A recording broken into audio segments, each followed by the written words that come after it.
Spoštovane gledalke, cenjeni gledalci, lepo pozdravljeni. Fakulteta za energetiko Univerze v Mariboru je med 31. avgustom in 8. septembrom izvajala mednarodno Erasmus plus poletno šolo s področja obnovljivih virov energije. Prva 2 dneva je poletna šola potekala v videokonferenčni obliki, drugi del poletne šole pa je potekal na Fakulteti za energetiko Univerze v Mariboru v Krškem, kjer smo jih z našo ekipo tudi obiskali. Ta tabor poteka v sklopu kratkih intenzivnih programov na Univerzi v Mariboru, to je Erasmus program. Tema letošnjega tabora so obnovljivi viri energije, tako da ponudili smo jim širok nabor teh obnovljivih virov, od vodikovih tehnologij, solarne energije, potem tudi vetrne, hidroenergije, tudi geotermalne energije, tako da jaz mislim, da so dobili študentje, ki so večinoma študentje prve stopnje tujih univerz, so dobili širok nabor nekih obnovljivih virov energije.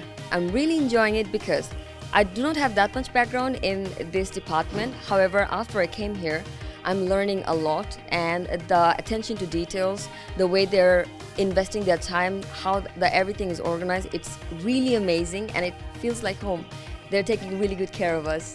I actually discovered this summer school about my friends. They actually wanted to come here and they thought like, oh, we know about a really cool summer school.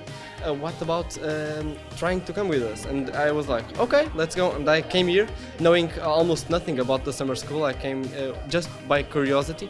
And when I came here, the expectative, like what I was expecting here, it was like a regular summer school. Then I came here and I saw Kirsko, I saw Ljubljana, the train traveler, the views, and everything's so beautiful. It's everything like so natural, and the people so kind, people so they appreciate our company, they appreciate our time, and it's being so good. The dedication, the way they explain everything, the way they show the teams, the way they do the exercise, everything is being so cool. It's being so fun. I'm enjoying this program a lot. I can learn a lot of things. Some I already knew, but it's better to understand everything about energies, because this will be our future, for sure. Summer school is really cool. I also like the people here. We are a nice group. Everybody is like talking to each other. It's really cool, and we're learning really much new stuff also, but also stuff I know because I study renewable energies too.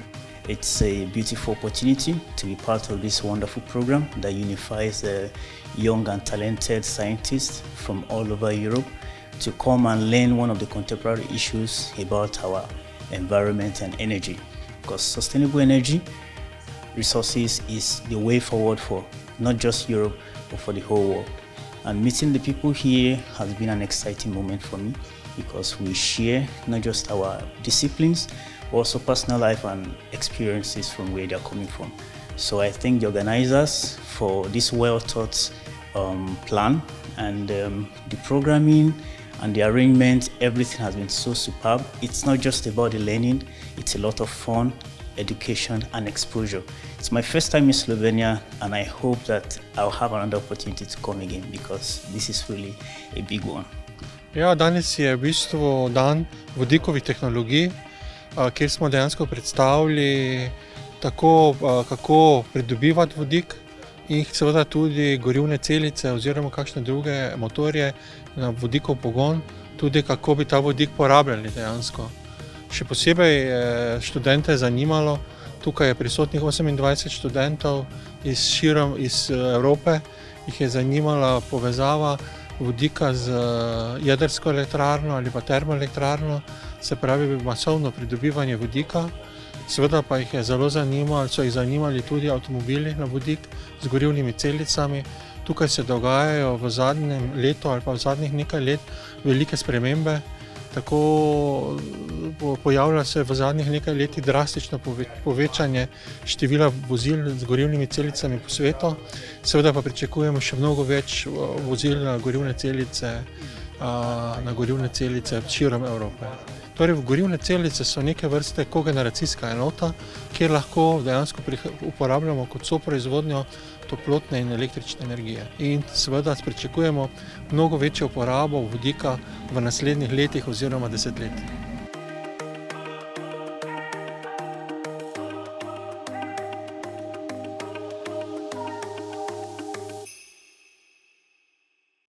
Zavarovalnica Triglav skupaj z Avtomoto zvezo Slovenije tudi letos vabi voznike starejše od 60 let na osvežitveno vožnjo z inštruktorjem. Starejšim voznikom in voznicam, ki so vozniški izpit opravljali, ko so bile razmere na cestah precej drugačne, vožnja na prometnejših cestah in kompleksnejših križiščih občasno predstavlja stres. Svoje znanje je s pomočjo inštruktorja vožnje v Ljubljani, Celju in Kranju v pretekli sezoni akcije že osvežilo 700 starejših voznikov, od tega jih je 150 opravilo tudi naloge na poligonu Centra varne vožnje na Vranskem. Udeležence akcije in inštruktorje smo obiskali na delavnici v Krškem. Letos smo izvedli že 2 delavnice, ena je bila v Novi Gorici, ena je bila v Postojni, zdaj smo v Krškem. Mi smo osredotočeni na 3 stvari, se pravi, predvsem krožišča, hitrost, varnostna razdalja. To so stvari, za katere menimo, ko govorimo o hitrosti in varnostni razdalji, sta to edine 2 elementa, na katerih lahko človek dela oziroma ima to moč. Krožišča so nekaj novega, medtem ko delamo pa z vsakim popolnoma individualno, kar pomeni, da tukaj ne govorimo o ocenjevanju, govorimo tudi o tem, da vkolikor ima kandidat oziroma stranka prošnjo, da bi kaj preizkusila, kaj videla, to pač naredimo, gremo čez sam proces, utemeljimo, analiziramo, zadeva je zaključena. Pravzaprav smo na starejše voznike postali pozorni v eni drugi situaciji. Znotraj ene akcije, kjer smo ljudi, voznike vseh starosti povabili, ali bi še enkrat danes opravili vozniški izpit. Takrat smo videli, da mlajše generacije, srednje generacije so to vzele kot nek zanimiv poskus, veliko smo se naučili, veliko tudi presmejali. Pri starejših voznikih je bil pa en moment globoke hvaležnosti. Oni so tisti, ki so recimo, ko so doživeli 1 uro komentirane vožnje z inštruktorjem, imeli največkrat ta aha moment. Oni so nam povedali, da so končno osvojili situacije, ki so jih begale, ki so se jim tudi že izogibali in zaradi tega spreminjali trase svoje vožnje. Seveda so starejši vozniki, ne pogosto jih vidimo tako kot povzročitelje prometnih nesreč v medijskih objavah, v statistikah.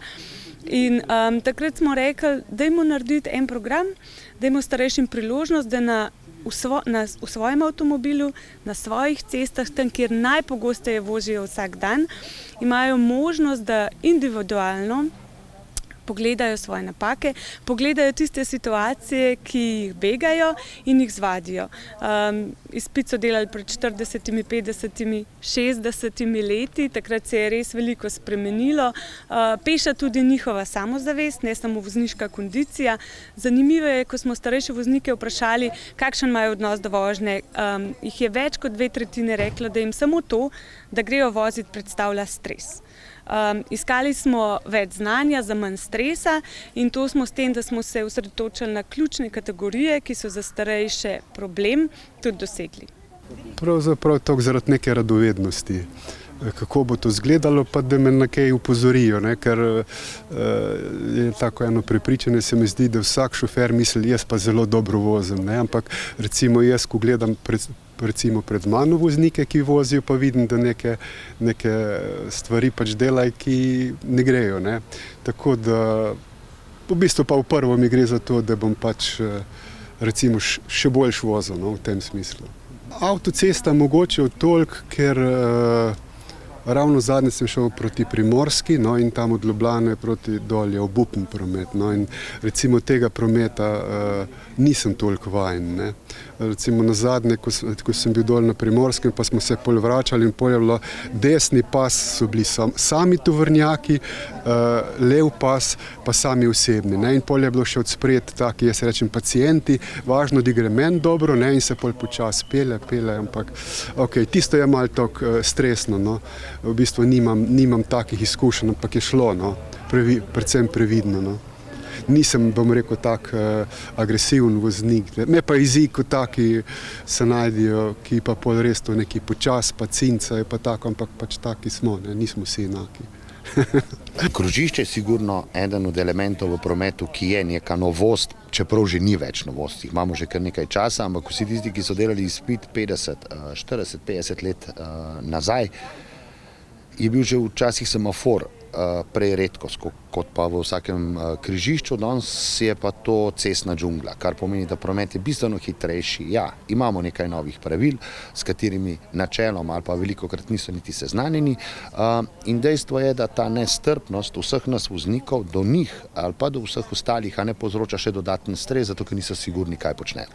Zagotovo vsak tretji voznik med nami skoraj je že starejši voznik, ampak ko se vozimo zjutraj v službo, tega ne vidimo, ker se najprej začnejo zagibati jutranjim prometnim konicam, potem pa tudi recimo avtocestam. To je ena taka situacija, ker smo videli, da potrebujejo ukrepitev znanja krožišča, potem pa gotovo neke te urbana središča, zahtevnejša urbana središča. Ja, moj vtis je zelo dober, čeprav se mogoče na začetku malo mečken straha. Se vem, da ni šlo za oceno, ampak sva s gospodom takoj vzpostavila dober kontakt in moram reči, da je bil zelo pomirjujoče deluje, tako da lahko samo rečem vse dobro. Res koristno in ena potrditev tudi moje vožnje, kako vozim. Se ne, da bi se hvalil, ampak se mi zdi, da je dobro, da ti še drug kdaj pove, kako voziš.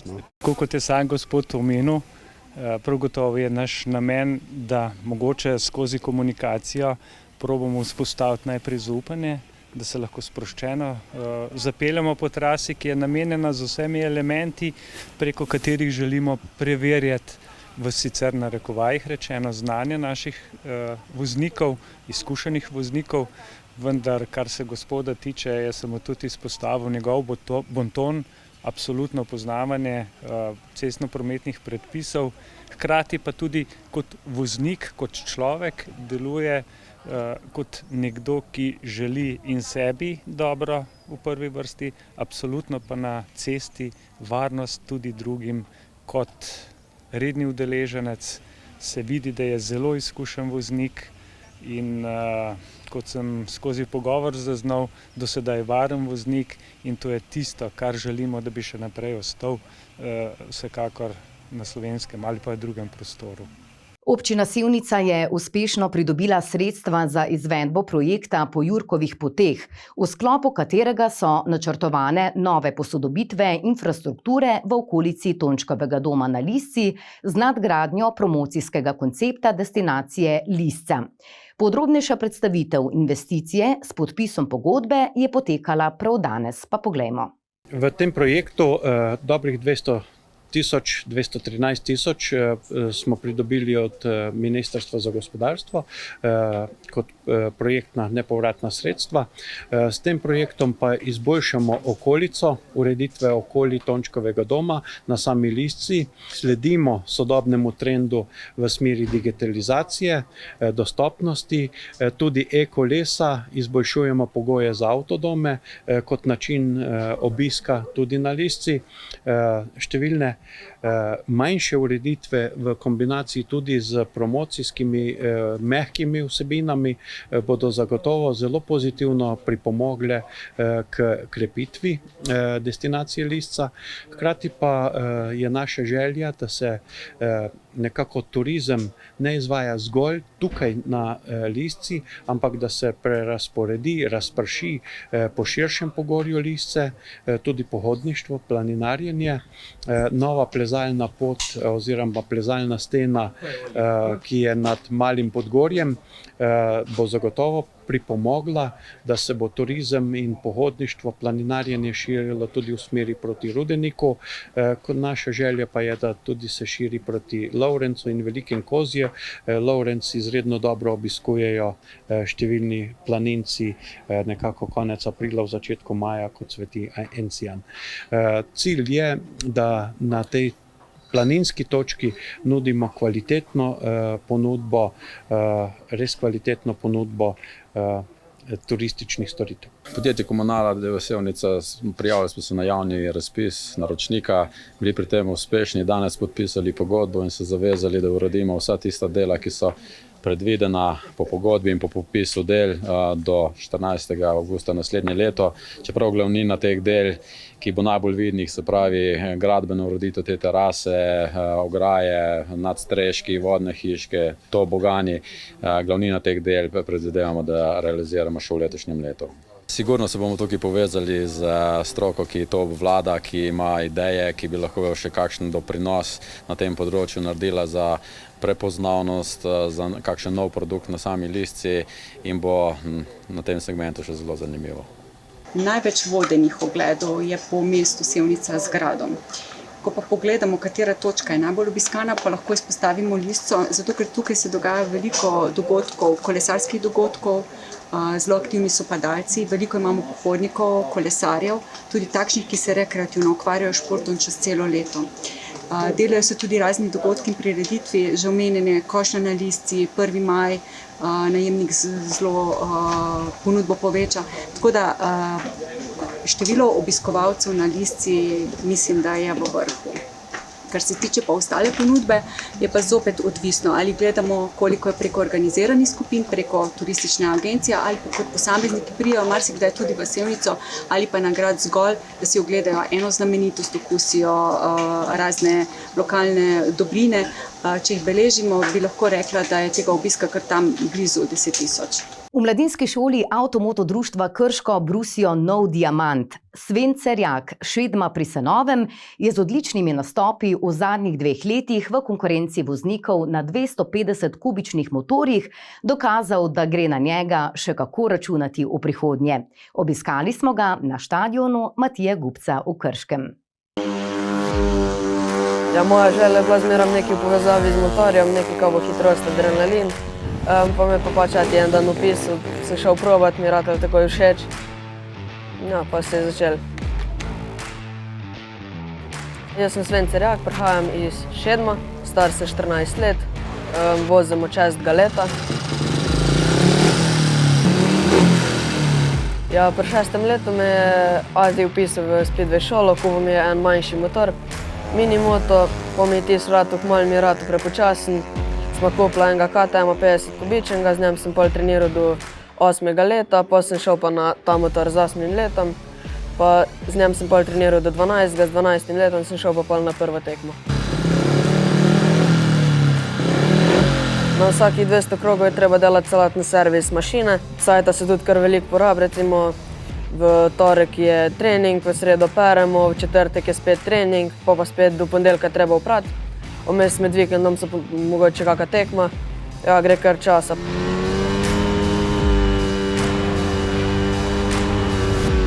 Ja, v ekipi smo jaz, Ati pa mehanik, Tomaž Klavšer, pa zdaj se pridruži včasih na tekmah tudi Boris Klenovšek. Ona dva na tekmah ali pa na treningih pripravljata motorje, doma po vsakem treningu, pa jaz pa Ati skupaj peremo motor, da je pa čist za drug trening ali pa dirko. Mašine servisira Tomaž Drnač. Jaz imam 2 motorja, eden je vedno za rezervo.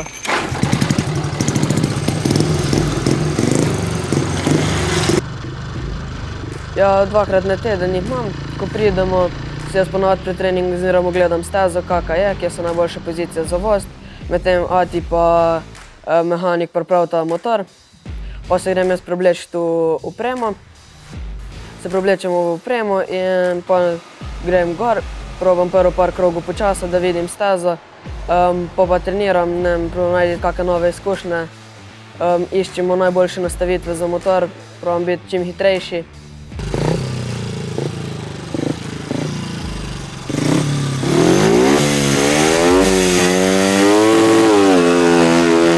Če boš imel srečo, za zmago se ti mora veliko stvari poklopiti, koliko ti bo pasalo, steza, samih nastavitev motorja, izkušnj, od tekmovalcev. Ker dlje treniraš, več boš imel izkušenj, boljšo boš imel tehniko, lažji boš pelil. Imamo zaščitne opreme, steza je tudi zaščitena, imamo okrog ograjo blazine, da je pa čim manj boleč. Možnosti, da se fejst poškoduješ, neka steza je tudi zaščitena vse, ampak lahko tudi pride do hudega padca. Ne vem, kak zlom roke, noge, ja, jaz se počutim varno. Ne smeš imeti straha, to je pomemben. Ja, dosti smo bili na Češkem, na Švedskem, tam sem imel svetovno prvenstvo, bil sem 6.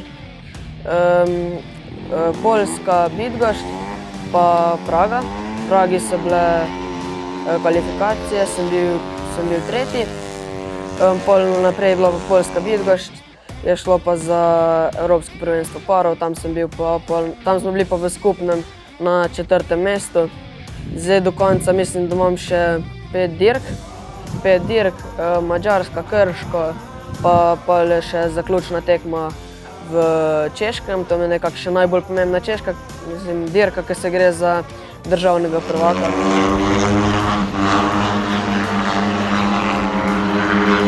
Ja, zdaj sem 9. razred, imam status športnika, ko sem doma se učim za spraševanje, si lahko sam zbiram, kdaj bom vprašan, kjer datum bi mi bil najlažji, da nimam tekme, da se lahko prej pripravim.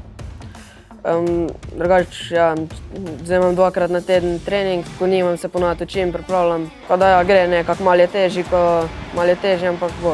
Zdaj tako so vsi veseli, da sem uspešen na tem, pa ponosni. Vedno mi tudi čestitajo pa vse. Drugače pa sprašujejo naglih toliko veliko, ker tudi njim ni ta šport tako poznan.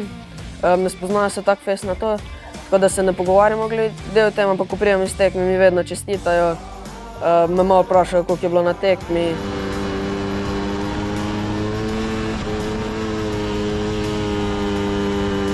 Ko pridem iz tekme, ponavadi, zdaj mi je to zelo zanimivo, ne grem takoj počivati, grem ponavadi kar loviti ribe, ponavadi sam ali pa s kakim prijateljem, lovim na ribniku v Brestanci ali pa za Savo. Tam je nekako najboljše, ker imam mir, tišina, pa najboljši feeling je, ko ti nekaj velikega prime, vlečeš tisto ven. Tako da to se mi fest dopade, sem sproščen, sem mir, tako fino zelo. Spočit sem, skoncentriran, ne vem, ne razmišljam o ničemer, tako, ja, nisem živčen, da bi bil.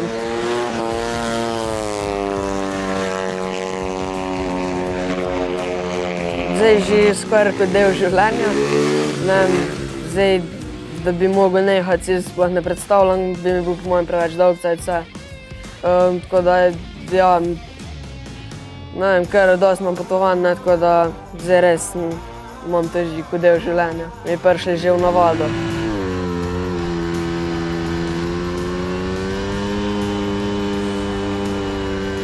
Najprej cel letak državnega prvaka letos na Češkem, v Pardubicah, da bi bil državni prvak, naslednji let pa na svetovnem, da bi prišel na stopničke, tako da to mi je zdaj nekako najbolj cilj. To mi je pa najbolj svetovni vrh, mogoče, če mi bo ratal pa v zadnji let ali pa naslednji let ciljam na svetovnega prvaka. Pa grem pa itak počas na 500 kubični motor, tam bom pa pač eno leto verjetno najprej treniral, pa bomo videli, kako bo naprej. Pa si poglejmo še, katere so bile tiste novice, ki ste jih največkrat kliknili na našem spletnem portalu eposavje.com.